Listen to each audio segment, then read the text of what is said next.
देखिए, आपको जो ये एक चार्ट दिखाई दे रहा है अलग अलग कलर का, ये केमिकल रिएक्शंस, रासायनिक अभिक्रियाएं, जो कि रासायन विज्ञान का एक महत्वपूर्ण इम्पोर्टेंट पार्ट है।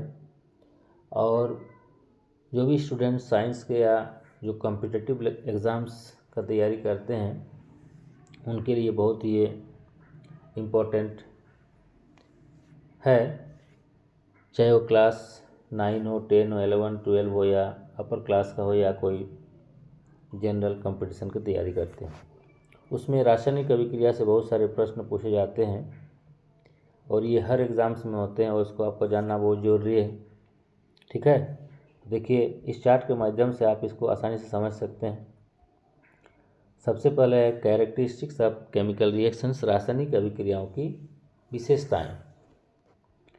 What are the characteristics of a chemical reactions, एक रासायनिक अभिक्रिया की क्या क्या विशेषताएं हो सकती है। तो एक रासायनिक अभिक्रिया की बहुत सारी विशेषताएं हैं, different characteristics of chemical reactions होती हैं। देखिए, सबसे पहले आप इसका डेफिनेशन को जान लीजिए। In a chemical reaction, substances are transformed into a new product. The substances that take part in a reaction are called reactants and the substances produced are called products. Hindi में इस प्रकार है, रासायनिक अभिक्रियाओं के परिणामस्वरूप पदार्थ अन्य पदार्थों में परिवर्तित हो जाते हैं। रासायनिक अभिक्रिया में भाग लेने वाले पदार्थों को अभिकारक कहते हैं और अभिक्रिया से प्राप्त पदार्थों को उत्पाद कहते हैं। देखिए, तो जो भी आपका रासायनिक अभिक्रिया होता है उसका सबसे बड़ा जो खूबी है, उसका जो सबसे बड़ा विशेषता है वो क्या है कि जो हम पुराना पदार्थ लेते हैं, रासायनिक अभिक्रिया संपन्न होने के बाद हमको नए पदार्थ मिलते हैं। ठीक है, बात समझ में आई। रासायनिक अभिक्रिया हम तभी बोलेंगे जब इसमें जो पदार्थ हम लेते हैं, यानी जो हम पुराने पदार्थ लेते हैं और वो बदल करके हमको एक नए पदार्थ प्रदान करते हैं, नए फल प्रदान करते हैं, उसको हम लोग क्या बोलते हैं, रासायनिक अभिक्रिया। ठीक है, अब देखिए इसको हम एक रिएक्शन, काल्पनिक रिएक्शन या हाइपोथेटिकल रिएक्शन से आपको समझा रहे हैं। जैसे हम यहाँ लिख रहे हैं ए एरो बी। अब देखिए ए एरो बी में कहने का मतलब ये जो ए एरो बी दिख रहा है ये एक प्रकार का केमिकल रिएक्शन है, रासायनिक अभिक्रिया है। तो आप इसको कैसे रासायनिक अभिक्रिया मान सकते हैं।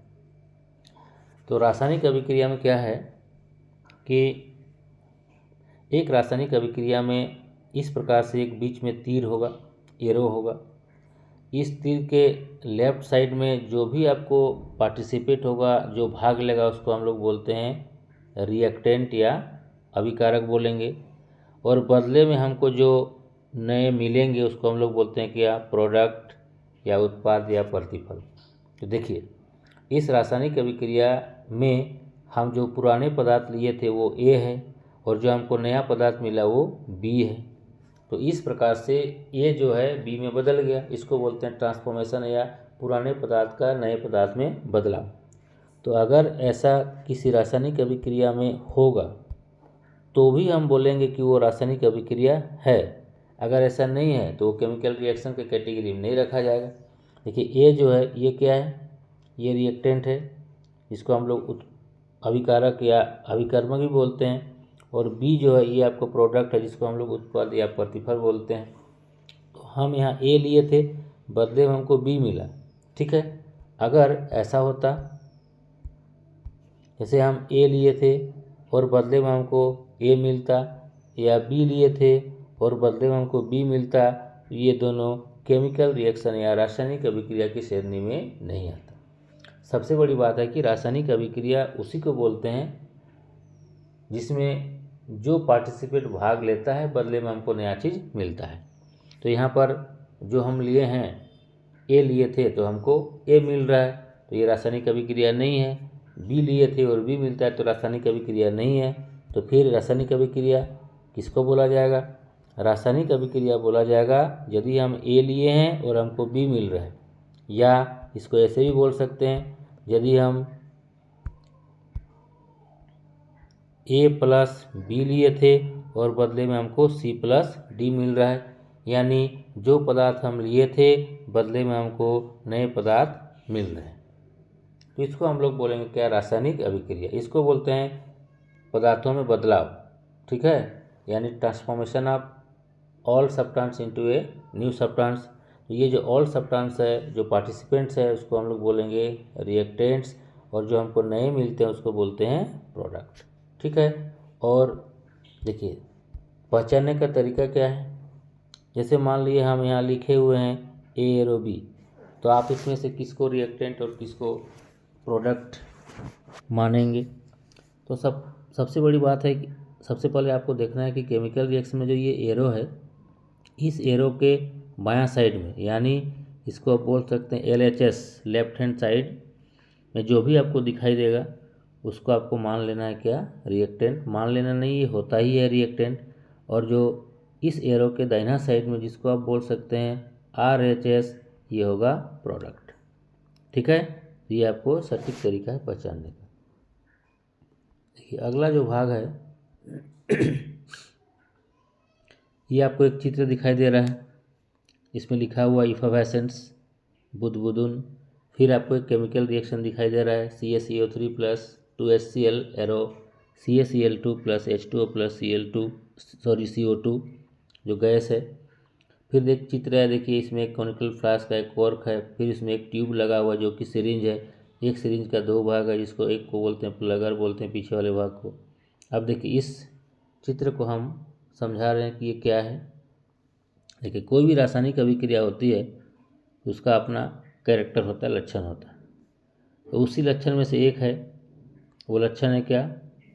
आवाज़, साउंड, ध्वनि।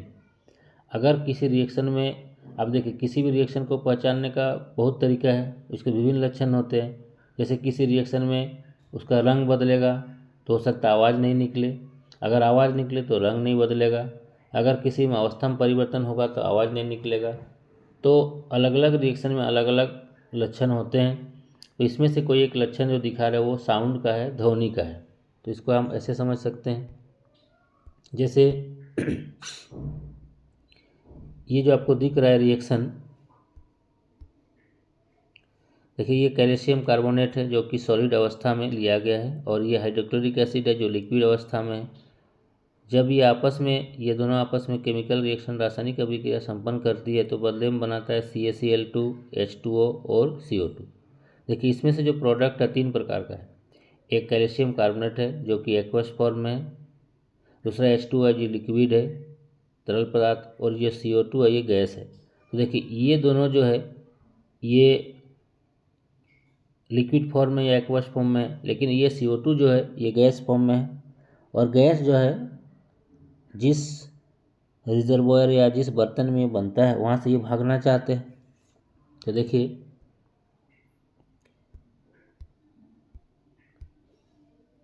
ये जो आपको चित्र दिखाई दे रहा है ये है कॉनिकल फ्लास्क। ये क्या है? कॉनिकल फ्लास्क है। इस कॉनिकल फ्लास्क में हाइड्रोक्लोरिक एसिड को लिया गया है, ठीक है, और इसमें कैल्शियम क्लोराइड जो है मिक्स किया हुआ है। जब ये आपस में रासायनिक अभिक्रिया करती है तो ये 3 उत्पाद को तैयार करता है, कैल्शियम क्लोराइड, H2O और CO2। अब देखिए ये जो आपको चित्र दिखाई दे रहा है, इस चित्र में ये कॉनिकल फ्लास्क है, ये कॉर्क है, और ये जो दिख रहा है ये सिरिंज है। और सिरिंज में जो ये वाला पीछे वाला भाग दिखाई दे रहा है ये आपका क्या है? प्लगर है। इसको क्या बोलते हैं? प्लगर बोलते हैं। तो जब कैल्शियम कार्बोनेट और HCl आपस में रिएक्शन करता है तो जब कैल्शियम क्लोराइड,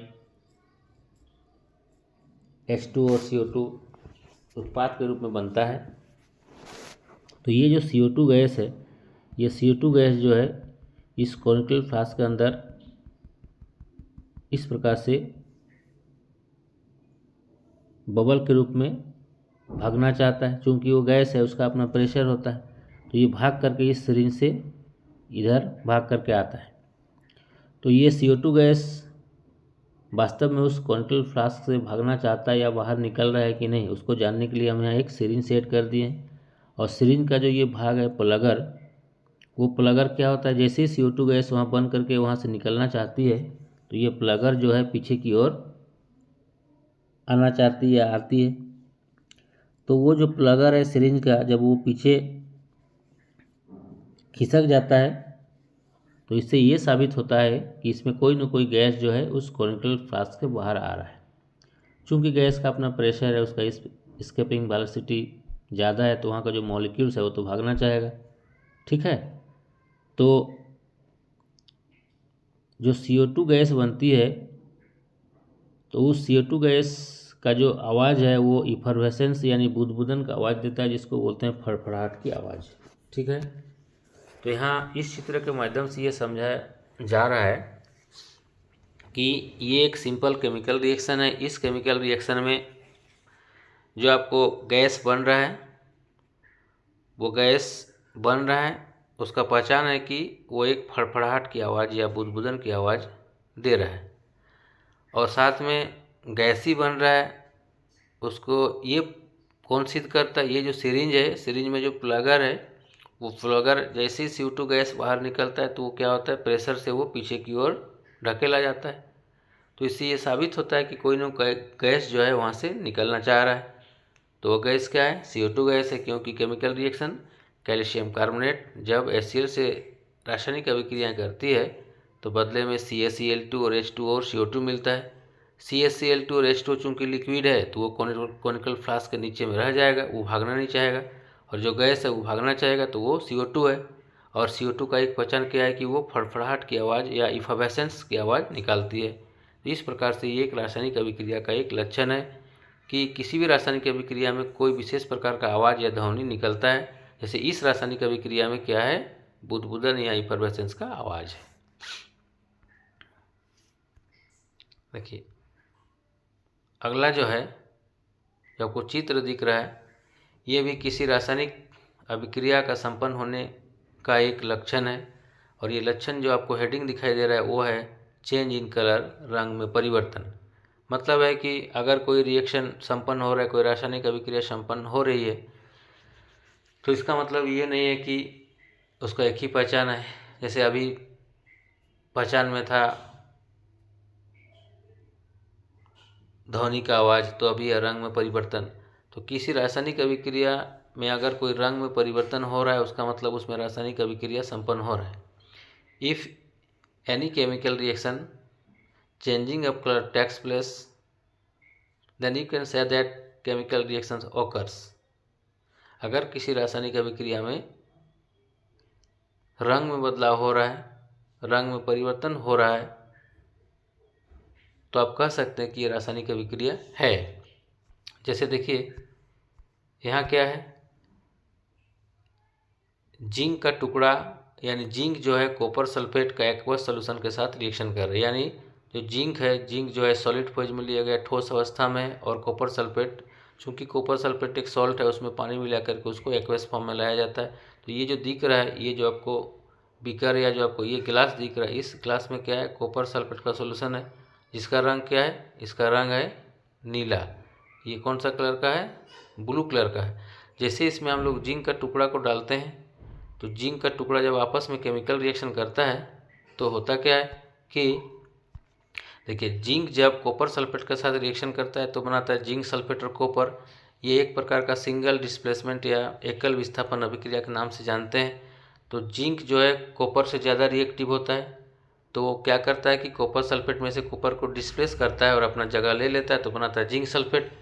तो ये जो रिएक्शन है, इसको देखिए इस प्रकार दिखाया गया, ये कोई जिंक का टुकड़ा है, इसको कॉपर सल्फेट का सॉल्यूशन में डाल दिया जाता है। जब आपस में ये रिएक्शन संपन्न करेगा तो क्या होगा, बनेगा आपका जिंक सल्फेट। देखिए जिंक सल्फेट और क्या बनेगा, कॉपर बनेगा। तो इसको आप कैसे पहचान सकते हैं, देखिए पहचानने का तरीका है कि जब रिएक्शन स्टार्ट नहीं हुआ था तो कॉपर सल्फेट का जो कलर था वो ब्लू था। देखिए ये जो आपको कॉपर सल्फेट का जो कलर दिखाई दे रहा है वो क्या है, ये ब्लू कलर का है। देखिए ये जो कॉपर सल्फेट का कलर है वो क्या है, ब्लू कलर का है। ठीक है, और ये जिंक का टुकड़ा को इसमें डालते हैं। जैसे ही रासायनिक अभिक्रिया होता है तो ये जो ब्लू कलर है वो हट जाता है और वो क्या होता है, कलरलेस होता है। तो इस प्रकार से ब्लू कलर का हटना, नीला कलर का हटना, तो रंग में परिवर्तन हो गया, यानी नीला कलर से सफ़ेद हो गया। तो नीला कलर कब तक था, जब वो कॉपर सल्फेट था। कॉपर सल्फेट का कलर नीला होता है और जिंक सल्फेट का सफ़ेद होता है। ठीक है, हालांकि कॉपर और Zn दोनों डी ब्लॉक का एलिमेंट्स है, लेकिन जिंक जो है वो तुम्हारा क्या है कि उसमें डी में चाहे Zn हो चाहे Zn2+ है, उसका डी ऑर्बिटल में क्या होता है कि वो लेस देन 10 इलेक्ट्रॉन होता नहीं है, तो वो क्या होता है, कलर कंपाउंड बनाता नहीं है। इस प्रकार से हम कह सकते हैं इसमें रंग में परिवर्तन हुआ। तो रंग में कैसे परिवर्तन हुआ, पहले नीला कलर था अभी सफ़ेद हो गया। तो अगर किसी रासायनिक अभिक्रिया में रंग में परिवर्तन होता है तो भी उसको हम लोग रासायनिक अभिक्रिया का लक्षण मानते हैं। ठीक है,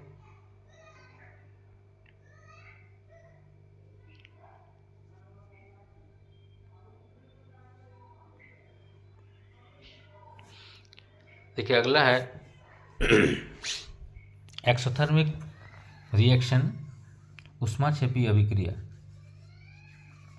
ऊष्माक्षेपी अभिक्रिया किसको बोला जाता है, जिस रासायनिक अभिक्रिया में ऊष्मा या ऊर्जा का उत्सर्जन होता है उसको हम लोग बोलते हैं ऊष्माक्षेपी अभिक्रिया।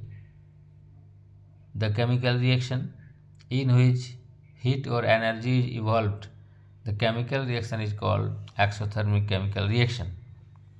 ठीक है, अब देखिए इसको चित्र के माध्यम से समझाया गया है। Heat is given out during this reaction, प्रस्तुत रासायनिक अभिक्रिया में ऊष्मा उत्पन्न होती है। देखिए आपको जो चित्र दिख रहा है ये आपका है टेस्ट ट्यूब, इसको बोलते हैं क्या, टेस्ट ट्यूब, या हिंदी में बोलते हैं परख नाली। और ये है आपका टेस्ट ट्यूब होल्डर, यानी टेस्ट ट्यूब को पकड़ने का एक उपकरण है जिसको बोलते हैं टेस्ट ट्यूब होल्डर, और ये टेस्ट ट्यूब है। इस टेस्ट ट्यूब के अंदर देखिए एक केमिकल का मिक्सचर लिया गया है, mixture of sodium carbonate and dilute hydrochloric acid. तो ये जो बीकर है इस बीकर में क्या लिया गया है, सोडियम कार्बोनेट, देखिए Na2CO3 सोडियम कार्बोनेट प्लस क्या लिया गया है HCl, और वो HCl कैसा है, डाइल्यूट, कॉन्सेंट्रेटेड नहीं है। तो इस बीकर के अंदर देखिए सोडियम कार्बोनेट जो कि सॉलिड अवस्था में रहता है, ठोस अवस्था में रहता है, और जो हाइड्रोक्लोरिक एसिड है ये लिक्विड फॉर्म में रहता है, लेकिन ये डाइल्यूट लिया गया है। दोनों को बीकर में ले लिया गया। जब ये दोनों आपस में रिएक्शन करता है तो क्या उत्पाद बनता होगा, देखिए Na2CO3 प्लस HCl डाइल्यूट जब आपस में रिएक्शन करता है या रिएक्शन संपन्न होता है उसके बाद बनता है NaCl plus H2O plus CO2। ठीक है, सोडियम क्लोराइड, वाटर और CO2 बनता है।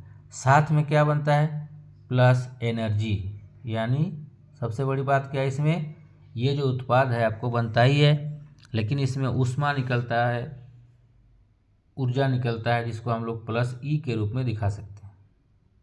ठीक है, बात समझ में आया। यानी सबसे बड़ी बात क्या है कि आपको प्लस करके ऊर्जा दिखाना है। जो प्रोडक्ट है वो तो आपको लिखना ही है, लेकिन आपको क्या हो रहा है, प्लस E मतलब एनर्जी या ऊष्मा निकल रहा है, E या जो हीट है वो आपको निकल रहा है, उसको आपको दिखाना है। ठीक है ना, तो ये जो हीट है ये जो निकल रहा है आपको पहचानने का तरीका क्या है, तो इसका जो ये ऊपर वाला जो ओपन माउथ है, इस ओपन माउथ में से करके आपको ये दिखाई देगा, या ये जो टेस्ट ट्यूब है ये बहुत क्या हो जाएगा, गर्म हो जाएगा, ये बहुत हीट हो जाएगा। अगर ये टेस्ट ट्यूब जो है बहुत ज़्यादा हीट हो रहा है मतलब आपको समझ जाना है कि इसमें क्या हो रहा है, एनर्जी निकल रहा है। तो ऐसी रासायनिक अभिक्रिया को हम लोग ऊष्माक्षेपीय एक्सोथर्मिक रिएक्शन के नाम से जानेंगे। देखिए दूसरा जो है दूसरा देखिए आपका एंडोथर्मिक रिएक्शन है। एंडोथर्मिक रिएक्शन में होता क्या है कि जो भी केमिकल रिएक्शन होता है उसको केमिकल रिएक्शन संपन्न होने के लिए आपको हीट देना पड़ता है। तो देखिए ये जो आपको रिएक्शन है इसमें एंडोथर्मिक रिएक्शन है, ऊष्माशोषी अभिक्रिया है। इस रिएक्शन में होता क्या है कि जो पेड़ पौधे हैं वो आपको मालूम है कि फोटोसिंथेसिस की क्रिया अपनाती है, यानी पेड़ पौधे जो है अपना भोजन खुद बनाता है। तो जब आप लोग पेड़ पौधे जब अपना भोजन खुद बनाती है तो आपको याद होगा कि वो सनलाइट का उपयोग करता है, सूर्य के प्रकाश का उपयोग करता है। ठीक है, तो कहने का मतलब है कि जब फोटोसिंथेसिस की घटना होती है तो आपको ये सनलाइट का ज़रूरत पड़ता है। तो मतलब क्या हो गया कि फोटोसिंथेसिस में आपको सूर्य का प्रकाश चाहिए, मतलब आप क्या कर रहे हैं, एनर्जी ले रहे हैं, ऊष्मा ले रहे हैं, तब जाके आपको क्या बन रहा है, ग्लूकोज बनता है। यानी ग्लूकोज क्या है, पेड़ पौधा का अपना संचित ऊर्जा या भोजन या भोज्य पदार्थ है। लेकिन इस फोटोसिंथेसिस के दौरान वो क्या करता है कि आपका मिट्टी से वाटर का एब्जॉर्प्शन होता है, फिर एटमॉस्फेयर से CO2 का एब्जॉर्प्शन होता है, फिर ग्रीन प्लांट में जो आपका क्लोरोफिल होता है उसके प्रेजेंस में ये रिएक्शन होता है। लेकिन आपको इसमें सनलाइट की ज़रूरत पड़ता है। तो सनलाइट का एब्जॉर्प्शन मतलब क्या हुआ, सनलाइट का एब्जॉर्प्शन का मतलब हो गया कि आप ऊष्मा ले रहे हैं, ऊर्जा ले रहे हैं, तब जाके आपको ग्लूकोज बन रहा है। तो ऐसी रासायनिक अभिक्रिया जिसमें ऊर्जा का अवशोषण होता है, ऊष्मा का अवशोषण होता है और उसके बाद कोई उत्पाद या प्रतिफल तैयार होता है, तो ऐसे रासायनिक अभिक्रिया को हम लोग क्या बोलते हैं, ऊष्माशोषी अभिक्रिया। तो ये जो आपको चित्र दिखाई दे रहा है, ये चित्र का मतलब है कि इसमें हम लोग क्या कर रहे हैं, ऊर्जा को हम लोग ग्रहण कर रहे हैं, ऊष्मा को ग्रहण कर रहे हैं, तब जाके उत्पाद के रूप में आपको क्या बन रहा है, ग्लूकोज बन रहा है। इसलिए इसको क्या बोलते हैं, ऊष्माशोषी अभिक्रिया बोलते हैं। ठीक है, देखिए ये जो चित्र दिखाई दे रहा है, ये चित्र आपका प्रिसिपिटेशन का है, अवक्षेपण का है। प्रिसिपिटेशन का मतलब या अवक्षेपण का मतलब क्या होता है, इसको समझिए। देखिए इसके लिए आपको चित्र और केमिकल रिएक्शन दिया गया है। ये एक बीकर है, ये दूसरा बीकर है। इस बीकर में सिल्वर नाइट्रेट का एक्वस सॉल्यूशन है और इस बीकर में सोडियम क्लोराइड का एक्वस सॉल्यूशन है। जब ये आपस में रासायनिक अभिक्रिया संपन्न करती है तो अवक्षेप के रूप में आपको बनता है AgCl। क्या बनता है, AgCl। देखिए सिल्वर नाइट्रेट जो है एक्वस फॉर्म में है, उसको हम लोग ऊपर वाला बीकर में ले लिए हैं, और जो नीचे वाला बीकर है उसमें NaCl का एक्वस सॉल्यूशन है। जब हम लोग AgNO3 सिल्वर नाइट्रेट का एक्वस सॉल्यूशन को NaCl का एक्वस सॉल्यूशन में डालते हैं तो आपस में रिएक्शन होता है, और ये रिएक्शन बहुत फास्ट होता है क्योंकि आयनिक रिएक्शन है। Ionic reaction is very fast reaction, इसको बोलते हैं इंस्टेंटेनियस रिएक्शन।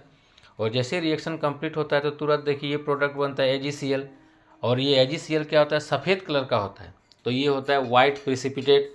तो वाइट प्रिसिपिटेट के रूप में ये जमा हो जाता है, तो इसको हम लोग क्या बोलते हैं, इसको बोलते हैं हम लोग क्या, प्रिसिपिटेशन। तो अभी आपको समझ में आ गया होगा। तो प्रिसिपिटेशन में देखिए ये जो प्रिसिपिटेशन में क्या है, जो AgCl है ये आपको प्रिसिपिटेट के रूप में जमा हो जाता है। तो जो प्रिसिपिटेट है वो क्या हो जाएगा, आपको इस पेंदी में जमा हो जाएगा। ठीक है, यानी जो बर्तन है उस बर्तन का या बीकर का पेंदी में जमा होगा, और चूंकि जो NaNO3 जो आपका एक्वस सॉल्यूशन के रूप में रहेगा तो वो लिक्विड के रूप में ऊपर रहेगा, और AgCl वाइट प्रिसिपिटेट जो है आपका पेंदी के रूप में पेंदी में जमा हो जाएगा। तो इसको बोलते हैं क्या, प्रिसिपिटेशन, यानी इसको रेसिड्यू भी आप बोल सकते हैं। ठीक है।